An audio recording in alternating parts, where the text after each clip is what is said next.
সাইফুদ্দিনের ডান হাতের কনুইতে এভাবে স্পস্টিক প্যাচানো দেখে হয়তো শুরুর দিকে ভাবতে পারেন আবারও ইনজুরিতে পড়লেন নাকি এই পেসার। তবে এই দিন সাইফ যেভাবে বোলিং করেছেন তা দেখে অবশ্য ইনজুরির কথা ভাবার কোনো সুযোগ নেই।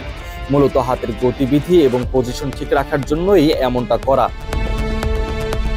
আপাতত জাতীয় দলের বাইরে রয়েছেন সাইফ, তবে ব্যস্ততা যেন এক বিন্দুও পিছু ছাড়ছে না এই পেসারের। কয়েকদিন আগেই হংকং সিক্সার্সের হয়ে খেলার সময় ব্যাট হাতে প্রতি ম্যাচেই ছক্কার ঝড় তুলেছিলেন সাইফ। যদিও মাঠের আকার ও ফর্মের বিবেচনায় অনেকেই সমালোচনা করেছিল এই বলে যে সেই মাঠে বলে বলে ছক্কা হাঁকানো যায়, তবে সাইফুদ্দিন যেভাবে ছক্কা হাঁকিয়েছিলেন সেভাবে বাকি ব্যাটারদেরকে মেলে ধরতে দেখা যায়নি।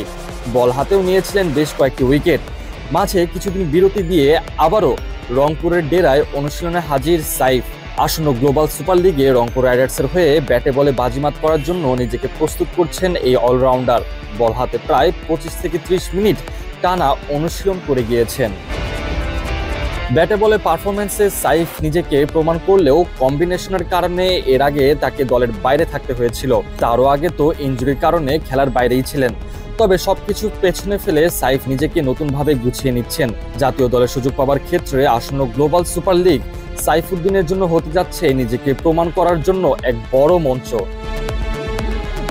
এর আগেও অবশ্য ইনজুরি থেকে ফিরে এসে বিপিএল এর মঞ্চে দাপট দেখিয়ে জাতীয় দলে ঢুকেছিলেন এই ক্রিকেটার।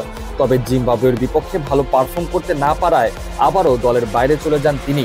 তবে এবার আবারও সাইফুদ্দিনের সামনে সুযোগ এসেছে ভালো পারফর্ম করে জাতীয় দলে ঢোকার।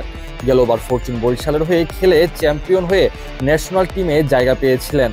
আর এবার গ্লোবাল সুপার লিগে রংপুর রাইডার্সের হয়ে যদি ভালো পারফর্ম করতে পারেন তাহলে আবারও সম্ভাবনা আছে জাতীয় দলে ফেরার।